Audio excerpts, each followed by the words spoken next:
લાલચ ગરમ જ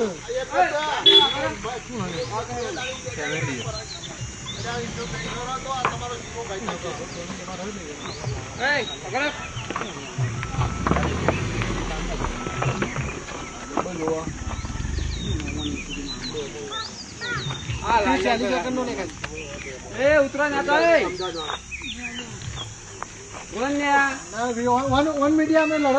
અમે સાહેબ સાચું લડવાનું એટલે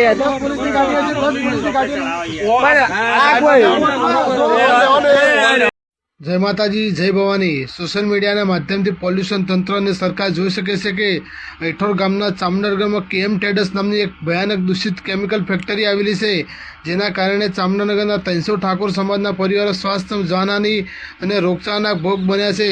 તો આ પોલ્યુશન તંત્ર અને સરકારને દેખાતું નથી। આ ફેક્ટરીના માલિક પટેલ ધર્મેન્દ્રભાઈ કાંતિભાઈ પટેલ, ગોવિંદભાઈ કાંતિભાઈ, એ બે ભાઈઓને એવું કહેવું થાય છે કે તમારે જો ઠાકોરોને લડવું હોય તો લડી લો। આ સરકાર અને પોલ્યુશન તંત્ર અમારા હાથમાં છે। લાખોમાં હપ્તા લે છે અમારી જોડે। તમારે જેટલી અરજીઓ કરવી હોય તેટલી કરી લો અને ઐઠોર ગામના બધા ઠાકોરો આવશે તો તમને પોખવા નહીં દઉં। મારી પટેલ તરીકે આટલી તાકાત છે, એમને આ કેમિકલની ફેક્ટરી નહીં ચાલવતો। વધારે તો આટલી મિત્રો આટલી આ બે ભાઈઓની કહેવાની તાકાત છે ઠાકોરો અમુક, વધારે તો કશું કહેતો નહીં। પણ જો આ ફેક્ટરી સરપંચ, તલાટી સાહેબ, સરકાર અને પોલ્યુશન તંત્ર બંધ નહીં કરાવે તો ઠાકોરે હાથમાં કાયદો લેવો પડશે। એક વખત તો ઓફિસની ગાડીઓ તોડી નાખી હતી, બીજી વખત આખી ફેક્ટરી સળગાવી દઈશું જો સરકાર ધ્યાનમાં નહીં લેતો। જય માતાજી।